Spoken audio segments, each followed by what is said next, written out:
just hit the sting again because it's been so long since we've been live that I'm just going to do it all again. So welcome to Speaker Insight.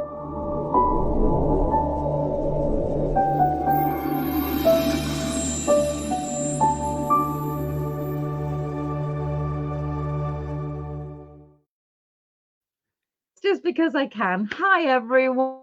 I am Helena, one half of Speaker Insight, where we help speakers, authors, and coaches to build a portfolio business on your terms. That's a very important piece. And I am joined by the wonderful Elliot Kay today. And we're going to be talking about all things speaking awards. And I say this because as speakers, authors, and coaches, and Kelly and I are very, very intent on you building a business that is a blend really of the speaking that you do, the coaching, the consulting that you do out in the world, as well as the writing, however you combine that. So today I'm very fortunate to have been joined live by the wonderful Elliot Kay, who's actually one of the founders of he is the founder of the Speaker Awards, but you do that in tandem with Rethink Press as well. But before we get into all of that, and I'm going to quiz you and question you about why the speakers who are either inside the Connection Hub, if you're watching this on the Speaker Insight page, come and join the Connection Hub. That's where all the conversations take place, because that's a really, really good bit. What I'm really going to invite those people who are joining me live, or if you're doing the hashtag replay, answer this question anyway, because it's always a good thing to tap into.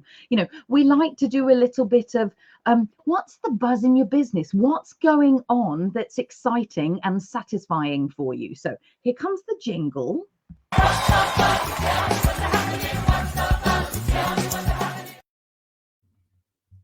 And it's a really, really good one. So I'm going to throw it over before I actually get Elliot to properly introduce himself, because some of you may not know him. Hello to those of you who are watching and saying hello. It's very nice to see you. What's the buzz in your business, Elliot? What's the buzz, buzz, buzz, buzz, buzz, buzz, buzz, buzz, buzz? I like that. I like that. It's very catchy. Considering I came on singing Eminem. I think that took over the Eminemness in my head. You know, I was coming on. I'm the Slim Shady. I'm the real Shady. But then you buzz the buzz, buzz, buzz. Right. So to answer your question, what is the buzz? So we're gearing up to launch my 6th book. For now, but for now, what we're doing is we're keeping it as an online download. Yes, 6th book. And then what I'm going to do is load it in tandem to Amazon, keep it as an ebook, and then should I decide, then I will move to print. So that's one of my buzz. And then what else is the buzz? Obviously, Speaker Awards is getting momentum. We're one judge shy of the 21, so we have 20 world-class judges. You being one of them, of course. Helena, will come to that. That's another buzz in the business, and I think that is where I will stick my business buzzness bud in to stop talking about my buzzness. Well, that's exciting. I've got personal buzz. It's so I'm sat in my home office, and I think most of us as speakers, authors, and coaches do actually have a home office or a part of the home that is allocated as an office. But the buzz in my business is actually that I've got an office about a 15-minute walk away that I magicked out of nowhere. So I'm really, really excited. So I now get to sit on the 8th floor looking out over the blue sky, which makes me really, really excited and happy. So, but part of that is which bits need to stay in this office and which bits need to stay in that office? And does it give me license to actually duplicate some of the stationary things that I might need? Well, I would say that handcuffs should always not be in the office, but that's a different conversation, isn't it, really? Well, I suppose it depends, really. But it's an entirely different conversation. Yes. It probably is. So with that in mind, for those of you who are watching either hashtag replay or indeed who are watching live with us right now, do please ask your questions as you go. So if we stimulate you, which we're highly likely to, or if you have a sort of nagging little doubt or something about, should you possibly enter awards? Could you? What do you need to have? Please pop it in the chat so that we can actually answer you as we go.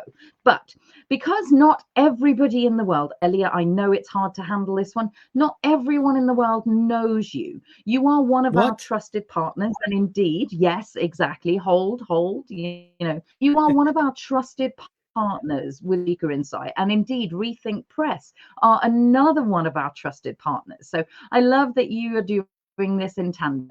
Tell us a little bit about yourself and what you're doing, and then we'll actually talk about the Speaker Awards and why this is so important. Yeah, so for those who don't know me, I have been in this space for over a decade now. As you heard, I'm about to release my sixth book. Last year, one of my books, How to Stand Out as a Speak and Be More Giraffe, was actually shortlisted as a Business Book Awards. And this year, I was invited to be a judge at the Business Book Awards, which was a fantastic experience. I absolutely loved it. So what I've been doing for the last decade, I run a coaching business that then morphed into a strategy business. But throughout that whole time, I've always run Speaker Express. And if you think about it, Speaker Express has two sides to it. It's got the training side where we work with coaches, trainers, consultants, experts in their field, influencers on the delivery side of speaking, right? Structure, language, impact. How do you deliver a keynote? How do you deliver a signature talk that sells? Then there's the other side is developing the marketing side of speakers, right? So the marketing assets, the show reels, the one pages, the bios, the websites. And again, what is an effective way of doing that? And again, we're all about being more giraffe. How do you stand out? How do you rise above the rest? Stick your neck out and be heard for all the right reasons. So that's one side. We've also got the alert service as well that on a daily basis, we email speaking opportunities because we're completely at service to the speaker community. I want to make sure that speakers have as many opportunities as they can to get on stage, to share their greatness, to share their expertise, you know, because generally the space we're in, we deal with speakers that want to impact lives, and I want to offer as many avenues as I can into that. So in a nutshell, that's a little bit about me. I live in Devon, the California of the UK. I go running along the sea. In fact, before this, I went for a 10K run along the sea. I have two beautiful children. I have one beautiful wife, you know, because it'd be weird if I had two beautiful wives. But hey, I mean, these days, you know, everybody's different, and it's cool if you got two wives. I'm probably a little bit jealous right now, but we won't go into that today. But that's just a little bit about me. And yes, you know, I've been a partner with you. You often see me post in the Connection Hub, various things around speaking, and of course, I work closely with Rethink Press as well, which is great. So just a nutshell about me. So if you don't know me by now, you'll never know me. Ooh. That's why I don't sing. I might make that more possible for you anyway by just sharing a link out to his calendar. More on that later. So tell me more about you know, sort of like I'll ask you about the Speaker Awards in a moment, but why is it so important to you? I know you've alluded to it, for speakers to really be recognized. Yeah, that's a fantastic question. You see, coming out of the pandemic into the current situation we're in, I really felt very strongly, which is why we launched the awards last year. I felt very strongly that speakers were at the forefront of bearing light, of hope, of inspiration, of motivations. You know, if you think about it throughout the pandemic, how many speakers opened up their resources and on a regular basis, including myself, just led all these talks in order to support people. And coming out of that, I felt also, of course, the speaking industry took a massive battering because of the pandemic, because of now, again, because of the energy crisis and just general cost of living. And what I really wanted to do is create a platform that acknowledged and celebrates people's contribution. And I found that a lot of places had their own awards, but there was no real public awards that judges came in, people applied, and therefore were recognized for their work. And that's really why I set up the Speakers Awards, because I just wanted to shine a light on those who are shining lights, if that makes sense. That's a wonderful way to put it. And you know, I think it was a very successful affair last year. And I think, as with anything that gets started, I have just shared the link out so that you can go and check it out if you're actually wanting to. We've got Mark watching from inside the Connection Hub at the moment, and he's just keeping an ear on this because actually, and I think this is alluding to exactly what you were saying around, you know, with the pandemic, with everything that's been going on, you know, he hasn't really had any speaking gigs since 2019, and so it's more around, okay, well, how do I kind of even get the speaking work so that I go for the awards? Is it a chicken and egg situation? So I'm going to throw that one at you. Yeah, again, I mean, for this particular awards, there is a period of time. So from March 2022 up until April 2023. So, Mark, you can still get yourself booked, get yourself filmed, and you can submit that. It can be a virtual talk, it can be an actual talk. And actually, one of the categories we introduced this year, we introduced the storytelling category. And for that, you can Right. actually just tell the story to the camera. And that is literally about how you tell a story. So it can be from a talk, but you can just tell it to the camera. And then what will happen is four will be shortlisted, and then they'll do it live on the 7th of July in London. And that's where it will be judged by the judges live. But you know what I want to say, Mark, and for everybody listening, is you still have time to get that speaking gig. You could set one up if you wanted, invite people to watch you speak, grab a room in a pub upstairs, get it filmed, get it edited down. And that's how, one of the ways you could do it, because what this can really help do is launch people's or relaunch people's speaking careers. And what we found last year, having done this, I can say this. Obviously, we got a lot of people saying that they haven't done any speaking or anything like that, or they weren't sure. And what we got the feedback from last year, we had 95 people in the room at the Speaker Awards, is a lot of people learned so much about who they are as speakers, what they stood for, and going through the process of applying helped cleanse them a lot, knowing that they need to apply for categories, Mm. knowing that they needed to actually go for certain things and they would be therefore seen in that light, helped a lot of speakers just by going through the process. Some of them didn't win, a lot of them didn't win, but they went, you know what I learned is how much further I need to go, how I need to up my game. Because they would look at the winners and go, wow, now I get why they've won. I want to be there next year.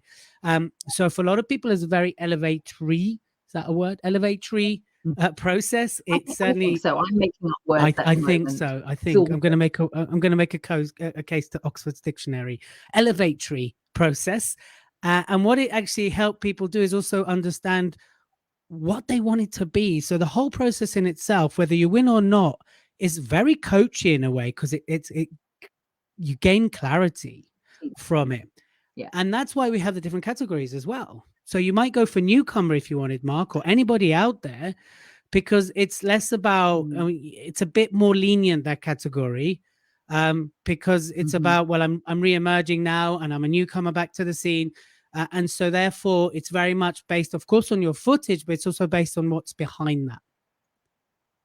So I hope that helps. Wonderful. And so, yeah, completely. Share a little bit about, sort of you're talking about this kind of process. So what would I need to have? We're talking about, for me, it's really important that speakers, coaches, authors, all of us are consistently in charge of our reputations. We are the people that allow ourselves to be seen and heard out in the world, taking our missions out, making the impact that we want to make, being the influencers that we can actually be. So what are some of the things that people can put in place that allow them to do that elevatory thing? Give 2 or 3 things that anyone might be able to do. We're just going to establish this as a word now. Do you mean generally, generally in life, Yeah, or to in do with the general, awards? well, sort of specifically as a speaker, what can I do? What might be some of those things I can put in place or have in place that allows me to get the gigs faster, that allows me to be seen by a wider audience? What should I be Yeah. doing? So this is interesting, because this is obviously where we come in a lot, and one of them, of course, we talk about, like, there's two sides to a speaker. Most speakers are 50% speakers. They're either really great speakers, Mhm. terrible marketeers, or they're great marketeers and terrible speakers, right? So Right. what we want is the collective 100% speaker, and that means being really good at marketing as just as much as it means being a great speaker, right? And the kind of 2 or 3 things you can do is, number one is really think about the output of your content. Like it or not, as a Mm, speaker now, you need to be a marketing machine, right? I mean, I'm not saying you have to churn out every hour, not Gary V level kind of, output, but consistently sure. output content that's going to get you booked, i.e., the stuff that the conference and event organizers are looking for, right? As well as Mm, the problem you're solving and your expertise. Now, that's the line of content you want to be putting out. And you need to do it in different forms. So you need to do it long content, short content, image, no image, video, no video, right? and really thinking about your content strategy with the aim and the intention that that's going to get you booked. Now, of course, a lot of people here have their own businesses and they speak because they want to enhance their expertise. But equally, what you want to think within that content is two to three times a week, putting out the kind of content that's going to get you booked. So the first thing is your content, right? The type of content. So really think about it. The second thing is showing up consistently. And I'm sure you talk about that a lot. Being consistent with how you show up. Being, for me, it's LinkedIn. I use LinkedIn, predominantly just LinkedIn now, right? And we're there pretty much every single day, definitely Monday to Friday, sometimes Saturday, Sunday. But you can guarantee Monday to Friday, there's a presence there, right? If it's twice a week, it's twice a week. So I'm not all about getting overwhelmed, overdoing it, but whatever is being consistent, have a consistent presence. I actually did a podcast about this yesterday as well. It's also about the consistency of, being at the events, speaking at the events, being seen as a speaker. Like, how are people going to book you if they're not seeing you as a speaker? So the consistent output of your speaking. And then the last thing you can do is really, really think about your speaker assets, because there are many commercials for you. So, your website, and having a speaker website is essential. A lot of people bolt it into another speaker, and like have a page that's a speaker, which is not the end of the world. But just remember, people are going to want to land and decide if they're going to book you. So you don't want them clicking everywhere. Oh, she's got a blog. He's got this. They got that. Da, da, da, da, da. It's like, look, do I want to book Elliot? Yes or no? Okay. I like him. I don't like him. Moving on. So a lot of people shortcut the website. They shortcut their show reel, right? They shortcut their bio, or they write the bio that they love reading versus that sells them. So again, looking at your speaker assets and asking the tough questions. Is it selling you? Is it positioning you as the expert, the go-to person? And we're not even getting to paid, unpaid yet. I'm just talking about the mini commercials you've got going on. Your website, your bio, your videos, right? The output of your content, they're an advert, right? And being consistent. So there's some things you can do generally, regardless if you apply for the awards or not, because the awards won't actually look at your profile. They won't look at you beyond what you submit. So that for the awards isn't important. But yes, those are some things you can do. And I absolutely thank you for sharing that, because I think it's a good reminder. Kelly and I are consistently having to remind people all the time that actually, as you do new things and as you take a tiny pivot and as you add in new learning, all of that contributes to what you now show up as and what you're now actually saying out in the world, whether you're speaking on a regular basis or whether you use speaking to bolster your business in some way. And so updating those things is really important, but it's also just that place of, and I wanted to just speak to the you choosing LinkedIn as your core channel at the moment, actually not diluting yourself, but just choose one place that allows you to really do some concentrated effort rather than diluting yourself everywhere, because that can be detrimental. If you've got a large team and you can actually handle it and you can show up everywhere in your attempt to take over the world, by all means do so. But we'd really recommend that you hone it, sort of, and you allow yourself to do it as part of what you're doing, but regularly updating where you are at, what those assets are, having them available is a really important thing. And I love, by the way, that with the speaker awards, sort of that you are that you've set up this idea that it's actually all about what you do in that moment. It's the 3-minute video that they send in that is the thing that is judged. I'm quite looking forward to actually kind of seeing and being educated by many 3-minute snippets as I'm before we actually get to the 7th of July, because that's part of the excitement. What's new and interesting in your world that I then share with the world that allows you to be seen and indeed grows your reputation. So tell me a little bit more about what are the judges, people like me, actively looking for? Ooh, that's a good question. What are the judges looking for? Well, they're looking for Tony Robbins level delivery from every. No, I'm only joking. Of course not. what's going to happen is, by the way, I'm completely devoid from the whole judging process. I'm completely removed. For anybody watching this, I do not get involved in the judging at all. As it should be. So as it should be. And also, for example, you might be watching this and working with Helena or one of the judges, that judge recluses themselves from actually judging you, which is why each category has 3 judges. And so each category has 3 judges, and there is a criteria. It's actually on the website. If you go to Speaker Express, if you go to the speakerawards.com, you can actually see the category that you're judged upon. There obviously are slightly more exceptions to, for example, if you submit your showreel category or TEDx category, there's slight variations on that. But what they're looking for is they're looking for relevancy. They're looking for delivery. They're looking for speaking technique, right? They're looking for audience engagement. Again, it does depend on the category. So if you're going to submit to the virtual setting, again, they're still going to look at how you engage the audience, but with the understanding that how you engage an audience virtually and how you engage an audience on stage is very different. They're going to be looking, are you who you say you are from your submission? Because you're going to be asked, why should you win this award? And they're going to look at your bio. Are you really who you say you are? And does that come through? So those are some of the things the judges will look at. Now, again, it'll vary a little bit from category to category. The TEDx category, for example, you can submit 8 to 10 minutes because we need to get the idea worth spreading. And again, does that come across when you submit your video, or are you, a TEDx speaker that just told their story as a speaker? You will get judged on the variation because TEDx is all about the idea worth spreading. Otherwise, put yourself in the live speaker category, but use your TEDx for that. So, be clever with the categories that you put yourself into. Yes, you can enter more than one category before anyone asks that, but you do pay and you are judged completely separately to that category. So if you're in the live category and you go for another category, you'll be judged independently. Nothing carries. Just so you know. There you go. I'm done. Mic drop. Yeah. And I thought I'd just make it another mic drop moment, really. I thought I'd make it easy just for people to actually see the kinds of categories that are actually in place. Course.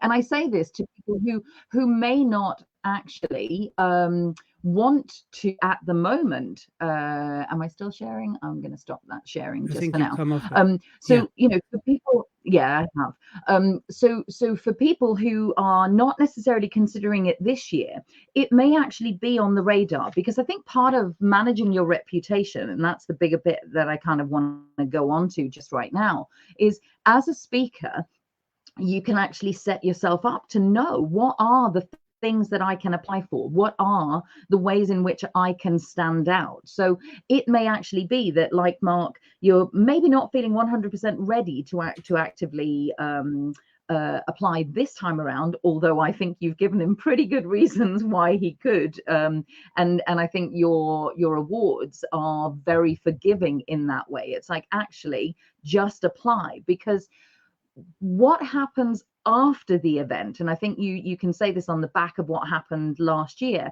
how can I use, even if I show up as a finalist or if I've joined, how can I use that in my social media? How can I use that to elevate my reputation? I love that question.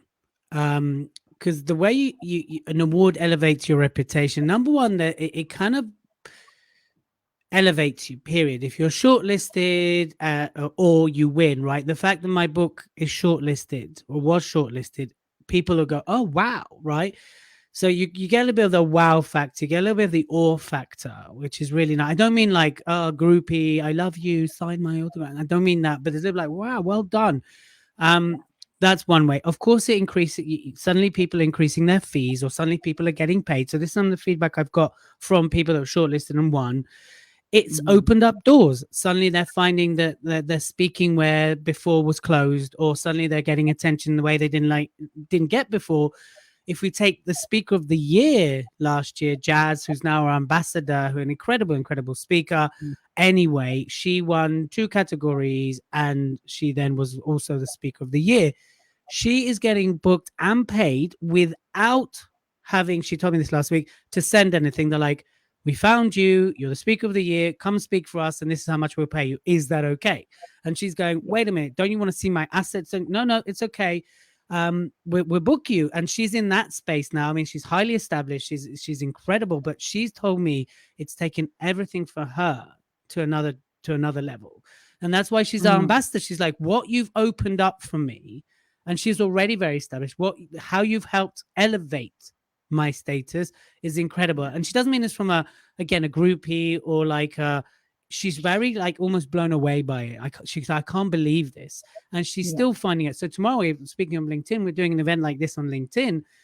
And she's one of the ambassadors, one of the speakers. And she said a third of the people that have registered, there's over 360 of them, have contacted her to ask her what they can do to win. So that will just give you already the status that she's got from being Speaker of the Year. From other ones, it's simply, like I said, for them to go through the process, they've now come out stronger speakers. They've come out with more clarity. They're more powerful and more determined than they've ever been.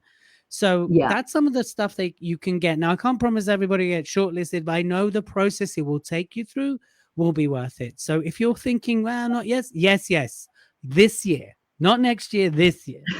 This is your year. Let's do right? This. Yes. And I think there's something about just start, that whole kind of concept around just start, just do it, so that you learn from that experience and actually hopefully benefit from it. But the point I suppose I'm making is that you're in charge. One is in charge of just how much you make of it. So that consistent content that you were talking about and showing up consistently, just even the fact that you're putting yourself up for example, the Speaker Awards, allows you to do content that raises that visibility, that allows you to actually talk about, this is the level at which I play. This is the level at, my intention to share my message with the world takes me to this stage. And that in itself grabs attention in your niche as it stands. And just so it's good. Sort of on the back of that, I entered the Business Book Awards 3 years ago with my 4th book, and I got nowhere. And I remember feeling really pissed off and really angry, and the little boy inside me go, oh, it's because I'm not in with the clique, and it's this and that, I should this, and because I didn't publish through this, and like you can name all the excuses kicked off. And I talked about this at the Speaker Awards as well. But what I did instead, I was like, you know what, you can keep whinging, or you can go and write another book that's better, and we'll get you shortlisted. And that's what I did. I released a book the following year that maybe was better, maybe not, but it got me shortlisted, right? I mean, it's a lot shorter, it's a lot smaller, and I got shortlisted. Now, again, I didn't win, but when we talk about doors that open by entering, being consistent, and by being willing to put yourself out there, this year I was invited back as a judge. Now, for someone that's dyslexic, that can't really read or write, and I know I've written 6 books, that was one of my greatest honors. And I think, you talk about the level you're playing at, you're willing to put yourself out there in front of peers who are going to look at your work and decide yay or nay, right? And I think there's something about that person that's willing to do that there's a growth there in itself, right? And we have some serious, incredible, world-class, not that last year we didn't, because actually all the judges bar one are back this year, so world-class, but we've quadrupled the amount of judges. So there's some seriously great judges from the speaking world, from bureaus, from coaches, from people that are just incredible brand developers. So there's always a different eye on you that can help magnify who you are. And I think the process in itself is worth it.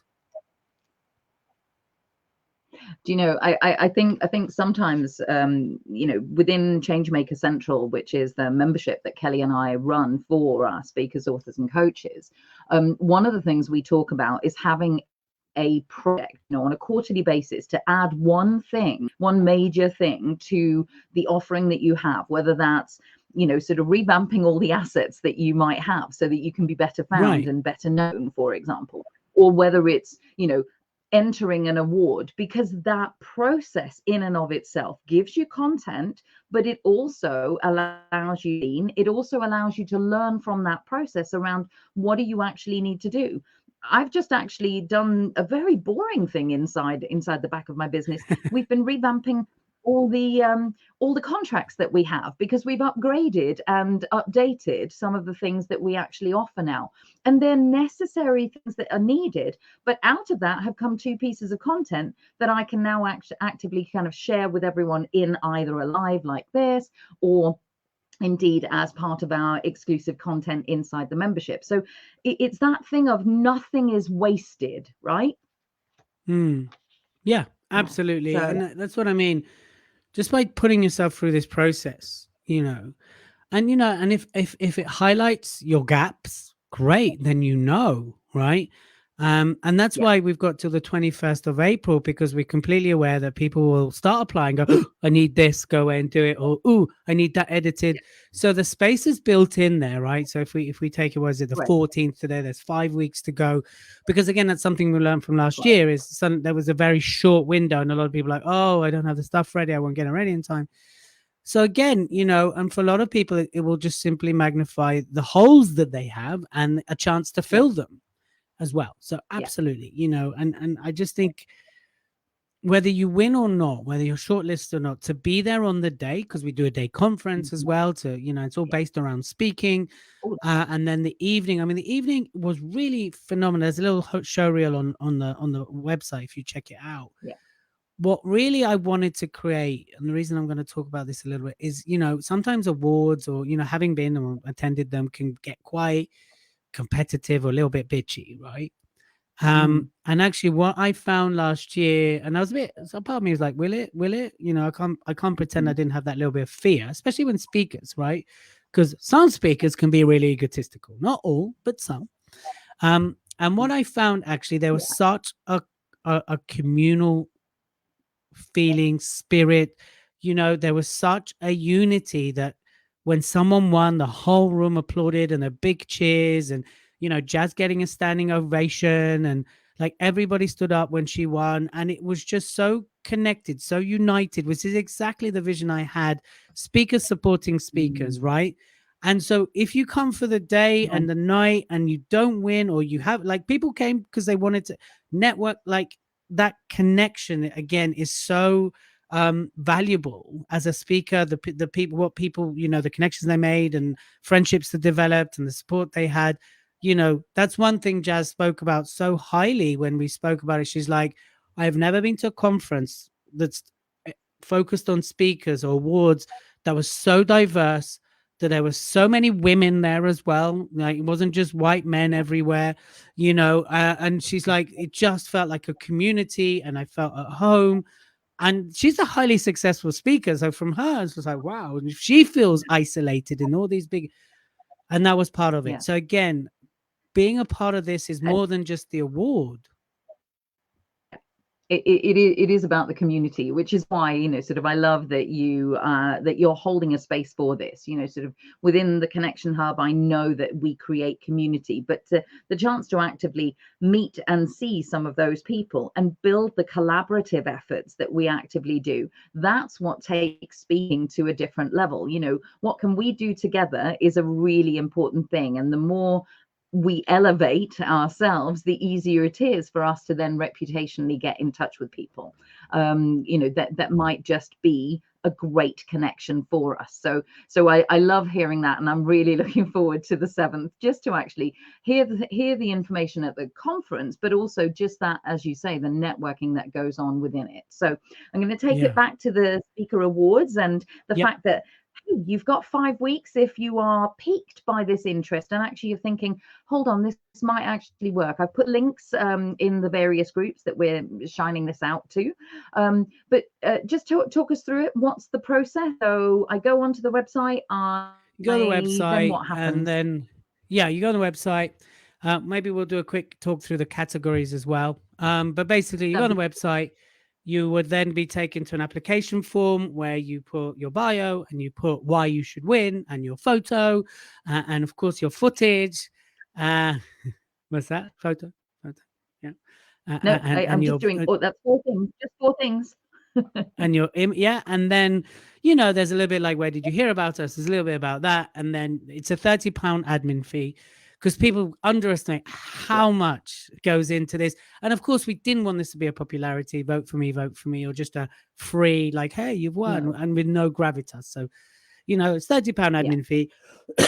And then what will happen is on the 21st of April, the application close, and then the judges are going to start their process. They have 2 weeks to work on their category, decide on the shortlisting at this point. And then what will happen is on the 12th of May, over Zoom or over Riverside, we'll announce the shortlistees. And then what happens from there is the judges then go back into the little hibernation corner and decide on one winner and two highly commendables, except for the storytelling category. And the storytelling category, there'll be 4 shortlistees, and they're actually going to get a little bit of coaching from Leah, one of our judges. And then, of course, she's recluse. She won't be judging that category at all from that moment onwards. Yeah.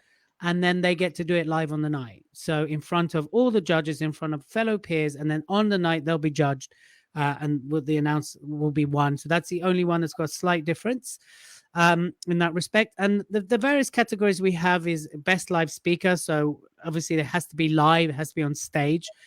Best virtual speaker. So if you do a lot of virtual talks, again, we've got best TEDx speaker. So if you've done a TED in between March 2022 to April 2023, that's the only category, again, that you can get 8 to 10 minutes. Best show reel, nice. If and we like Maria Franzoni is going to be judging that category. So you got Real Bureau Eye going on the show reel category. Newcomer of the year. If you just started your way out, we want to welcome you, right? And so we put you in. Obviously, Speaker of the Year is a non-judged category, so that comes from accumulation of someone that's got the consistent highest marks. Best Storyteller of the Year, I've just told you about. Best Technology Speaker, so if your expertise is technology, then you can enter that. And of course, we added, so these are new ones: Best Story, Best Technology, and Sustainability and Positive Impact Speaker of the Year as well. So those are some of the categories. And I know some of you are like, well, I fit into this. Well, feel free to apply for 3. No more than 3, though, people. If you start applying for all of them, we might have to actually disqualify you for not actually knowing what you are as a speaker, right? So, yeah, those are some of the categories. Take your pick wisely. You've got incredible judges that are going to be judging you, and I think it's just such a great opportunity for exposure. Yeah. And if people have any questions, what can they do around that? Feel free to send me a message. I mean, I am on LinkedIn predominantly, Elliot Kay, although I'm not on my LinkedIn today because I don't want to get put into LinkedIn jail because we're sending invites to everybody that clicked attending. But you can send, or actually you can book in a call with me. So I think, if you want to share my Calendly and you want to ask me questions about the awards, just book in a call with me. I'll take you through or answer any questions you might have. And I'm happy to, do that. That's not an issue for me. Just if the questions you find inappropriate, just put NA. And then, we can have a conversation about it. But that's the process. And then great. You come on the 7th of July, you come and you have a great day, and then you have a great evening, and we high five and be merry. So, it's incredible. I just last year we had people fly from France, from Canada, from Spain. So one of the questions I get, can you do it? If you're not UK based, the answer is, if you apply and you're shortlisted, we will expect you to show up to the event. So that's the deal. Great. So have a think about that. Or move to the UK is the other option. Because we love good speakers here in the UK. Exactly. In arms, right? That's how it works. Yes. Exactly. So all that remains for me to say is actively, as a speaker who is, I invite all of you who are using speaking within your impacting careers, however you do that, whether you're leading with speaking or indeed whether you're leading with your coaching, consultancy, with your authoring. If speaking is still a good part of business, consider this, or consider some of the things that Elliot's actually been sharing with you, because there's always something in our businesses that we can tweak or make that little bit better, that allows us to be seen by the people we want to have see us, and that allows us to stand out from the crowd in the way that we would like to stand out from the crowd. Doing it with an award, having a big shiny kind of award is obviously a really good thing, but the process itself is an educational piece, and indeed, it may just be that you want to come for a little bit of networking and learning on the day on the 7th. That's also allowed. So in whichever capacity we see you, Ellie, so pleased that you came along to take the time to, because it's obviously quite a big thing organizing something like this. So I appreciate you taking the time. Any last words from you before I sign us off? No, I just, if you're hesitating, reach out, ask me a question. Of course, they can Facebook me too. I still check Facebook. I'm just not on it a lot. If you have any questions, send me a message. If you really want to, keep it more one-to-one, book a call. But I say, look, where you could end up is far more valuable than standing still, right? And so going through the process in itself will be worthwhile, and surprise yourself because you could be shortlisted or you could win. And I think that in itself, if you take that approach, makes it worthwhile. So I will say, go out there, be seen, be heard, and apply for the Speaker Awards. Well, thank you, and have a good day, the rest of you. Remember to #replay if that's doing, and we will catch you very, very soon. Thank you.